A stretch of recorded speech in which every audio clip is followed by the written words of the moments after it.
माननीय अशोक गहलोत जी से निवेदन है कि आप इन छात्रों को एक समान कैटेगरी में तोलिए। यदि 5% बोनस देना है तो वही कोटा विश्वविद्यालय को दीजिए, वही आरयू के छात्र आपके लिए समान है, ब्रज विश्वविद्यालय के छात्र समान है, एमएलएसयू के समान है, जोधपुर के समान है। तो सभी छात्रों को एक कैटेगरी में रखते हुए एक समान उनके साथ व्यवहार किया जाए। लेकिन मुझे लगता है सरकार इसको लेकर तो गंभीर है, शायद इसीलिए कमेटी के अंदर इन सारे बिंदुओं को रखा भी गया कि जो त्रुटियां बीते साल रह गई हैं वो त्रुटियां इस बार ना रहें। आरसी चौधरी जी, सर मुझे जानकारी नहीं है इसलिए मैं आपसे पूछ रहा हूं।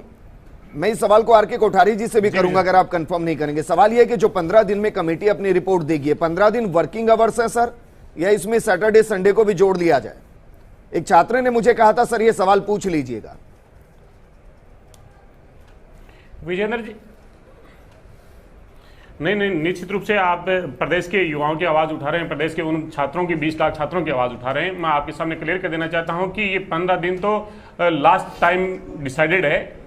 जो कमेटी के जो मेंबर्स हैं, जो सरकार से जो मेरी वार्ता हुई उसके अनुसार मुझे लगता है कि एक सप्ताह के अंदर ही तमाम जो रिपोर्ट्स है वो सबमिट कर दी जाएगी। पहली मीटिंग कल सैटरडे है लेकिन फिर भी उसको होने को जा रही है। दूसरा, आपने जो यूजीसी की जिस गाइडलाइन का जो जिक्र किया था, आपने संशय किया कि संशय का मुझे आधार दिया कि 20 का था या 21 का था। मैं चाहूंगा कि आपके कैमरामैन के माध्यम से ये जो लेटर है यूजीसी का जो जारी किया गया 11 मई 2021 को, उन्होंने ये कहा था कि यूजीसी ने अभी कोई गाइडलाइन जारी नहीं की है, ये भी चीजें चले।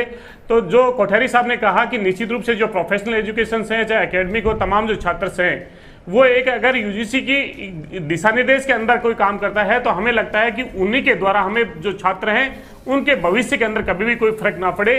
तमाम सब चीजें हैं और चुनौतियों को देख के राजस्थान सरकार बड़ी संवेदनशीलता से बच्चों के लिए काम कर रही है। कोठारी साहब ने दूसरा महत्वपूर्ण प्रश्न उठाया कि वैक्सीनेशन, निश्चित रूप से वैक्सीनेशन ड्राइव को लेकर यूथ के अंदर जो चुनौती है, कोरोना वेरिएंट को लेकर जो चुनौती है, कैजुअलिटीज को लेकर जो चुनौती है, राजस्थान सरकार बार बार प्रयास करती है कि हमें वैक्सीन मिले ताकि हमारे प्रदेश के युवाओं को वैक्सीनेट कर पाए। लेकिन मैं चाहता हूं कि यूजीसी ये तो कम से कम एश्योर करेगी कि जो छात्र एग्जाम देने जाएं उससे पहले उनका वैक्सीनेशन हो जाए। तो उसके लिए कुछ भी करना पड़े, राजस्थान की सरकार है वो प्रतिबद्ध है। ठीक है।